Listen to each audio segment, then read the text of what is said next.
Hello everyone.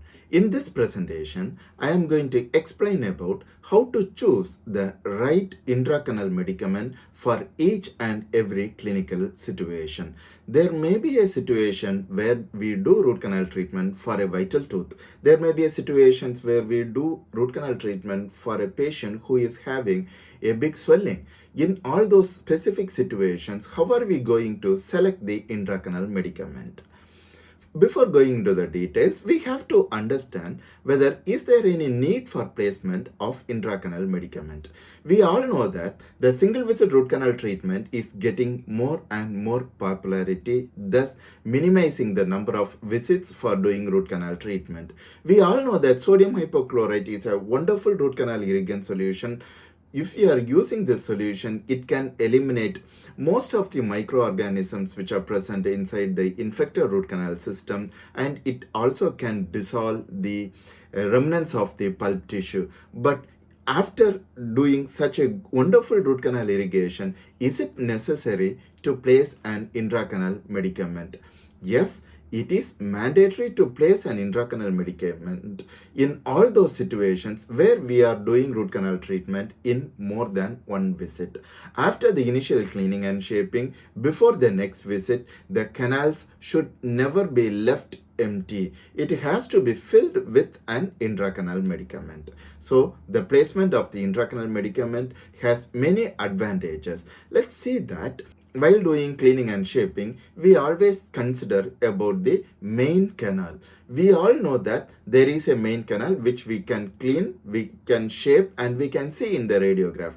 But technically, when we are seeing, there will be multiple accessory canals, lateral canals, isthmus region, and there will be many curvatures where the root canal files cannot go and clean and shape. Even there are many locations where the root canal irrigant itself cannot do a proper disinfection. In those situations, in those small areas, there will be pathogenic microorganisms or the remnants of the pulp tissues will be hiding. If you are leaving the canal free and if you are proceeding the root canal treatment without destroying those microorganisms, this can lead to a reinfection in the later stage. So in order to avoid all those things and in order to get rid of those pathogenic microorganisms, we have to place an intracanal medicament. So there are so many intracanal medicaments which are available in the market. I am not going to cover all those things. I will be covering only 4 intracanal medicaments. From my point of view, I consider these 4 are very, very essential for doing a good disinfection of the root canal system. The first one we have to see is about the calcium hydroxide. Then we shall see about the calcium hydroxide with iodoform, and the next about the chlorhexidine, and finally about the triple antibiotic paste. By the way, I am Dr. Benin Palayan, and if you are a dentist or a dental student watching this video, kindly consider subscribing to my YouTube channel Smart Dentistry and Smart Dentistry Student Zone. I will make videos that will be useful for dentists and dental students. And there is one of my course which is called the Rubber Dam in Clinical Practice, which is available for purchase in Udemy. If you are a beginner trying to implement rubber dam application in your clinical practice, kindly enroll for this course. I hope that that will be really helpful for making your clinical practice successful.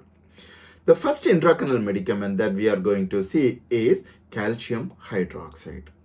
Calcium hydroxide, it has served in the dentistry for more than 100 years, and this is the most commonly used intracanal medicament. It is available as a powder form and also in a paste form. If it is available in a powder form, it has to be mixed with any of the known vehicles.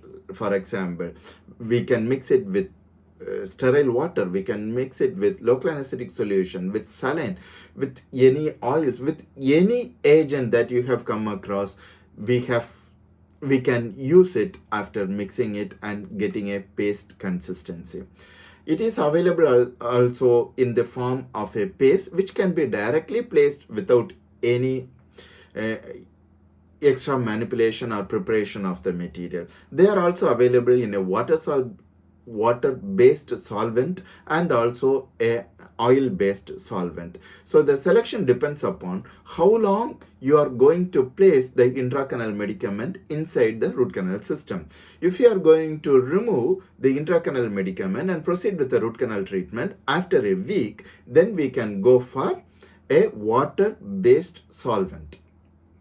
Most of the calcium hydroxide paste which are available in the market are water-based, and they are all non-setting.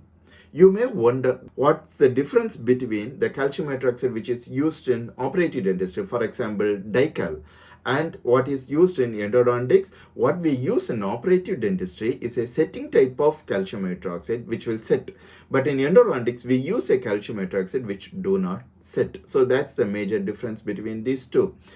The most common technique which is used for placement of calcium hydroxide inside the root canal system is the syringe injection, and the other techniques are like we can use lendulospirals, we can use the master cones, we can use the files, spreaders, paper point, and many other techniques are also available. Let's see all those techniques one by one.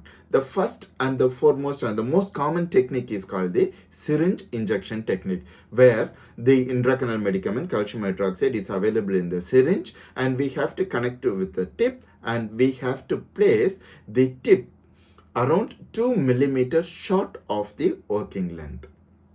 After placing at that specific length, we have to inject it. At the same time, the needle have to be withdrawn, thus placing or filling the entire canal with calcium hydroxide. After that, a small cotton pellet has to be placed, and we can place a temporary filling material. But if you are placing a cotton pellet, make sure that the fibers of the cotton are not making any contact with the external tooth surface, because if there are small strings of the cottons which are attached, that can communicate with the external oral cavity after placement. So if that happens, the root canal may get infected because of the capillary attraction of the fluid which could happen, and this cotton pellet could act as a communicator between the intracanal and the extracanal system. So in order to avoid that, if you are very confident, and maybe in case of single rooted teeth, there are no need for placing a cotton pellet, and directly we can seal it with a temporary filling material. But we should be very careful that the intracanal medicament must be sealed with a temporary filling material which has to be stable.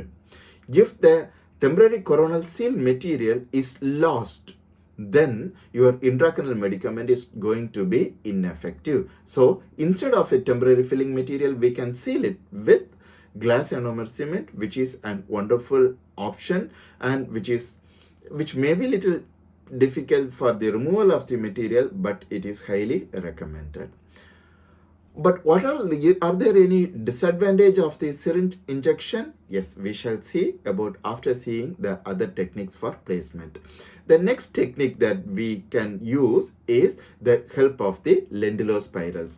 Around 5,000 rotations per minute in a slow speed handpiece, we have to rotate the lendulospiral in a clockwise rotation, and it has to be inserted inside the canal 2 millimeters short of the apex. And the lendulospirals are a wonderful instrument for placement of the intracanal medicament, especially calcium hydroxide. So there are different types of materials or the instrument which are placed, which can be used for placement of the calcium hydroxide or any other intracanal medicament. They are called by the names paste fillers, paste carriers, and lendulospirals is patented by Dentistry, so no other brands can use the name lendulo. That's why they are always called by different names, but basically they are all lendulospirals. It has been shown that the placement of the intracanal medicament with lendulospiral is wonderful. It can pack the entire canal in a very good density. It's not only the placement of the intracanal medicament is important, we have to place the intracanal medicament in a higher density. Then only we will be able to fill the entire canal with the intracanal medicament, and there will be no ingrowth of the microorganisms. So for that, lendulospirals are really helpful. But there is a chance that lendulospiral may get stuck and it may get fractured off. We will see about that in the coming session.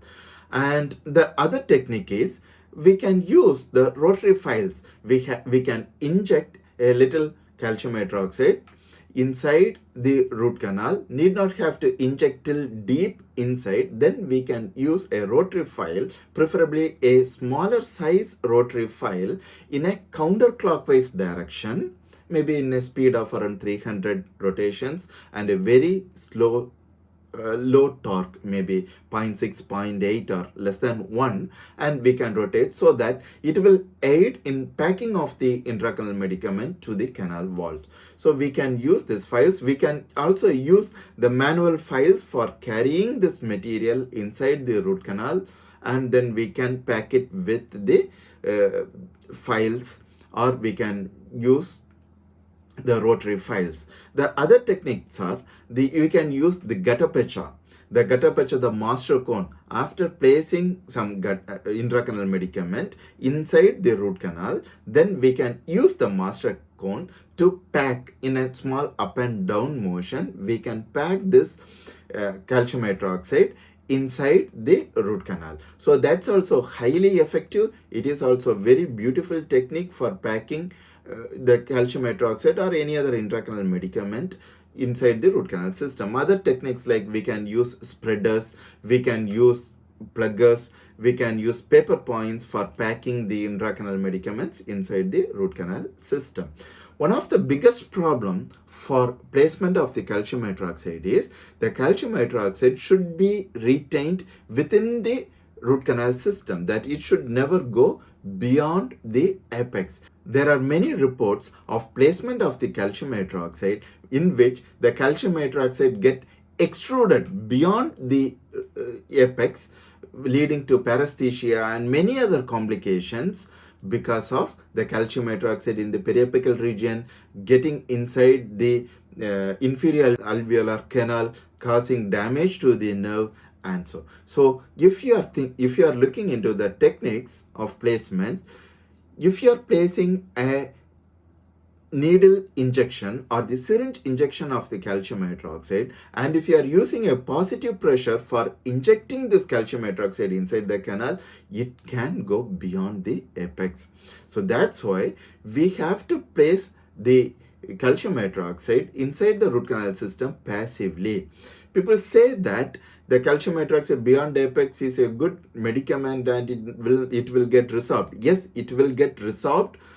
It will get resorbed into the bloodstream completely. But if it is of a bigger quantity, or if it goes into some anatomical structures like a nerve nearby, then it can cause serious trouble. So to be the safer side, make sure that the calcium hydroxide will not go, and the syringe injection with a positive pressure has been shown to push the calcium hydroxide beyond the apex. So I recommend that we can use a lendulospiral, but again the chances for the fractures of the lendulospirals are there, but it can be used. So the other technique for the placement, for example, the placement of the injection passively inside the canal, and we can pack it with the help of a rotary file, rotate in a reverse direction or maybe in a reciprocating motion, will be the best way to avoid any complications. And are there any other troubles with the calcium hydroxide? Yes, the removal of the calcium hydroxide is also incomplete. There are researchers which has shown that 20 to 45% of the canal walls remains in contact with calcium hydroxide even after its complete removal. So material, calcium hydroxide, can remain there in most of the canal wall even after the technique whichever we are using. Maybe we can use sodium hypochlorite, EDTA, saline, even we can use some mechanical instrumentation for this removal, but still this calcium hydroxide can remain inside the canal. Calcium hydroxide is a wonderful material, right? So if it remains, are there any problems? Yes. The calcium hydroxide, if it remains inside the root canal system, then it could lead to recontamination. Why? Because calcium hydroxide is soluble in the oral fluids, or in a long time it gets resorbed. So in those vacant areas where previously it was occupied by calcium hydroxide, could lead to recontamination, some empty spaces and recontamination. And it can also compromise the bonding procedures. For example, the bonding of the root canal post inside the root canal system may get compromised. So whether we can use calcium hydroxide, yes or no, we will see towards the end of this presentation in what are the situations we shall place calcium hydroxide. So I would recommend the placement of the calcium hydroxide in vital teeth because it has some activity for the removal of the pulp tissues. For example, inside a lateral canal, if there was some pulp tissue, the calcium hydroxide could dissolve those pulp tissues which was left undissolved by root canal irrigation. And in case of asymptomatic non-vital teeth, we can go for calcium hydroxide. So the next intracanal medicament that we are going to see is the calcium hydroxide plus Iodoform. That is available in many trade names like Vitapex, Metapex, and many other products are available in the market. It is commonly used in case of pediatric dentistry for the deciduous teeth. While doing the root canal, after cleaning and shaping of the deciduous teeth, we can fill it with Metapex or Vitapex, that is calcium hydroxide plus Iodoform paste. But what about as an intracanal medicament in the endodontics? It is available as a paste, and if the patient after the first visit, if they cannot revisit the dental clinic after a week, or the patient may have to, the patient could come only after 3 or 4 weeks, in those situations, we can go for this calcium hydroxide plus Iodoform paste. Iodoform is a very good antimicrobial agent. So it has added benefit of antibacterial activity, and it comes in a oil-based vehicle. So it remains there and it is radio opaque and it will not get resorbed easily. So it is a beautiful medication, but it has some big drawback. The removal of the calcium hydroxide plus Iodoform paste is very, very difficult. So I do not recommend the placement of the calcium hydroxide plus Iodoform paste in regular cases. So if the patient is going for some work, or maybe for a month the patient cannot come back for this completion of the root canal treatment, that will be the first situations where you will place calcium hydroxide plus Iodoform paste. And the second situation where we place the calcium hydroxide with Iodoform paste is if there is a weeping canal, or you have attempted with the calcium hydroxide, still the symptoms are cannot be controlled by the calcium hydroxide paste. In those situations, we can go for the calcium hydroxide plus Iodoform paste.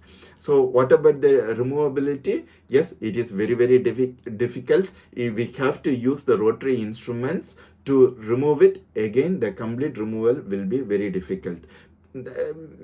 Often dentists recommend the use of this calcium hydroxide with Iodoform paste for regular use, and maybe after the obturation we cannot make out whether we have completely removed or not, because this is also a very radiopaque material. Your sealer is also a radiopaque material. Your gutta-percha is also a radiopaque material. So after obturation we cannot make out whether we have removed the calcium hydroxide plus Iodoform paste completely or no, but it will show us in a long term, maybe after a year, there will be resorption of this paste, and we can notice some lacunae in the root canal obturation. So it has some limited application as an intracanal medicament. So the third intracanal medicament that we are going to see is chlorhexidine. Chlorhexidine is the recommended intracanal medicament in case of root canal retreatment. Whenever we are planning to do a root canal retreatment, in those situations, we can go for a chlorhexidine as an intracanal medicament. Chlorhexidine is available as a paste in 2% for intracanal medication, and again, it is radiolucent. We cannot make out in a radiograph to what extent we have placed. But the advantage is we can just inject it, and even if it goes, preferably it should not go beyond the apex. Even if it goes to some extent, it will not cause any serious trouble as like the calcium hydroxide. So for all retreatment cases, I prefer to place a calcium hydroxide. Instead of calcium hydroxide, I prefer to place chlorhexidine as an intracanal medicament, because most of the retreatment cases, the failure of the root canal treatment would have happened because of the microorganism E. faecalis. Calcium hydroxide has limited or no action against E. faecalis, but chlorhexidine is highly effective against E. faecalis. So whenever there is a failed root canal treatment, chlorhexidine 2% gel is the intracanal medicament of choice. The final one that we are going to see is the triple antibiotic paste. So the triple antibiotic paste, we can say that it can be considered as the best intracanal medicament, but it cannot be, or it should not be used for regular purpose. Why? Because of the chances for development of the antibiotic resistance. So because of that reason, it is not commonly recommended as an intracanal medicament. But if you are going for a regenerative endodontic procedure, the first indication for regenerative endodontic procedure, we have to eliminate the microorganisms 100%. In those situations, we have to use triple antibiotic paste. And the second situation is we have used or we have attempted with any other intracanal medicament and still we are not getting the results that we need. So in those situations, we can go for the triple antibiotic paste. Trust me, triple antibiotic paste is the highest level or the strongest or the most effective intracanal medicament which can be used at present. But the preparation of the material is technique sensitive. So it has to be freshly prepared. For that, we have to take the metronidazole 400 milligram tablets, minocycline 100 milligram tablets, and ciprofloxacin 500 milligram tablets. So the most common mistake that people often do is putting all these 3 tablets together in a mortar and pestle and making it into a mix and mixing it with whatever the solvent that we intend to place. But we should never do like that. We have to take these medicines or the tablets and we have to powder it independently, so without mixing the tablets together. So individual tablets have to be made into a powder and we have to take equal quantity of each of this powder and then we have to manipulate. We can use polyethylene glycol, which is the recommended vehicle, but in case we can mix it with any other vehicles, even we can mix it with a sterile water, it's not a problem. But if you can mix it with polyethylene glycol or any oil based solvents, then we can expect the activity for a longer duration. Always keep it in mind, whenever we are making a water based vehicle, we are using a water based vehicle, the effectiveness of the medications will be for maybe for a week. It's short lived. Whenever you are using an oil based vehicle, the effectiveness will be slow, but it will be sustained. It will be effective more than 2 weeks. So depending upon the situations, whichever it is needed, we can choose the solvent. So all these 3 powder have to be mixed in a paper pad, we can to a creamy consistency. Then we can load it inside the root canal with a lendulospiral, or we can use a master cone, or we can use paper point, or we can use with a reverse rotation of the rotary files. So based on any one of the whichever it is comfortable for you, you can use any of this technique and you can place it. Again, syringe injection is not possible because we are freshly mixing it, and so I recommend the usage of the lendulospirals or the rotary files in a reverse direction. So now we have come towards the end of this presentation. Now in this tabular column, we can see there what are the common medications like calcium hydroxide with iodoform, the chlorhexidine and the triple antibiotic paste, and the recommended usage. So I would recommend calcium hydroxide for usage in vital teeth and also in asymptomatic non-vital teeth, and it is not recommended for regenerative procedures. We have to go for triple antibiotic paste. But whenever we are using calcium hydroxide, we have to consider avoid pushing the material beyond the apex, and the complete removal of the material is mandatory, but it is still very difficult. And there is one more disadvantage of the calcium hydroxide is the long-term use of the calcium hydroxide may lead to development of the fractures in the root. There are studies, if it is used more than 3 weeks, it can lead to root fracture, or the strength of the root may get compromised.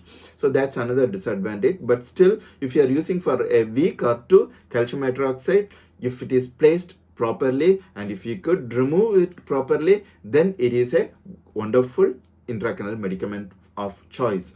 So calcium hydroxide with iodoform, we can go for the mild weeping canals, or whenever the appointments are widely separated, then we can go for, and it is not recommended in case of the straightforward cases, because the removal will be very difficult, or in many cases it is not possible. So again, we have to consider, we should avoid pushing it beyond the apex, and complete removal, or we have to attempt to remove as maximum as possible, and the for removal we have to use rotary instruments. And for chlorhexidine, you use chlorhexidine for all retreatment cases. It don't have a tissue dissolving ability, but it is highly effective against E. faecalis, which is the pathogen which is responsible for failure of root canal treatment, or it is seen in failed root canal treatment cases. And it has no radiopacity, that's a disadvantage. And the triple antibiotic paste, always go for regenerative endodontics. Whenever you are attempting, go for triple antibiotic paste, or whenever the tooth or the bacteria is resistant to any other medicaments, then as a final resort we can go for triple antibiotic paste. And do not use it for non-complicated cases, because it can develop to the development of antibiotic resistance, and it also don't have any radio opacity. Okay, so now comparing the placement techniques like the syringe injection, lendulospirals, master cone and the spreader, and the rotary file in reverse direction or the reciprocating motion, we shall see for what all medications we can use it. So whenever you are going for a single root canal treatment, a single rooted tooth, requiring a root canal treatment and placing intracanal medicament, we can go for a syringe injection, and make sure that it has a closed apex. If it is open apex, do not go for calcium hydroxide injectable technique. And consider that we have to place the syringe tip, that is the needle tip, 2 millimeters short of the apex. We can even make a small marking in the needle at the working length, and we can mark a length 2 millimeters short of that, so that inadvertently we will not push beyond the apex, and we must avoid using a positive pressure. Lendulospiral, we have to choose a lendulospiral which is smaller than the size of the master apical file that we have used, and use in a clockwise direction and 5000 rpm. And if you are using the lendulospirals in speeds more than 5000, then it can lead to the pushing of the intracanal medicament beyond the apex. And if you are using in a reverse direction, it may get bind in the canal and it may fracture. So use it in a clockwise direction. So always make sure that the instrument is passive in the canal, and if it gets binded, it may fracture. And do not use lendulospirals in extremely curved root canals.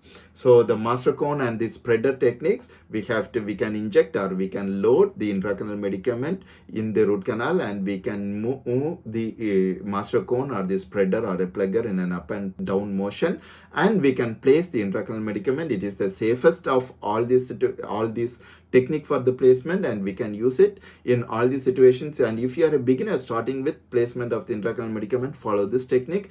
That will be really easy. And the final technique, the rotary file in a reverse direction or in a reciprocating motion, it is safe even in case of extremely curved root canal, but you have to use a small size rotary file so that it will not bind to the canal and it will not cut the canal walls. So use a small rotary file, maybe a 24% rotary file will be a good choice, and always use a sterile instrument. Do not use the same rotary file which was used for cleaning and shaping. Use a sterile instrument and use a small size instrument. In all these extremely curved situations, and even in third molars where injection may be quite difficult, or maybe the usage of the master cone or all those lendulospirals may be difficult, in all those situations we can use this rotary files. So based on this, I hope that you would have come to a conclusion that calcium hydroxide is a beautiful medication for the regular cases, but make sure that it should never go beyond the apex, but spend little time for complete removal of the calcium hydroxide. For all retreatment cases, we have to go for chlorhexidine as the intracanal medicament of the choice. And whenever there is a widely spaced appointments, in those situations or mild weeping canals, we can go for a calcium hydroxide plus iodoform paste. And for all regenerative endodontic procedures, we can go for a triple antibiotic paste, or maybe for all those resistant cases. Lendulospiral is a preferred choice, but for all straightforward cases with a closed apex, we can go for injectable techniques. And for curved canals or extremely curved canals are difficult to place in locations, we can inject some calcium hydroxide or any other intracanal medicament, maybe in the coronal 1/3 of the canal. Then we can use a rotary file, or we can use a rotary file in a reverse direction, or we can use a master cone or a spreader to push the material deep inside the canal and also pack it tightly. Always remember that how good the package of the intracanal medicament, the denser the material is packed, the highly effective it is for disinfection of the root canal system. So thank you everyone for watching till the end of this video. Have a nice day. I will come up with another video. Stay tuned. Thank you. Have a nice day.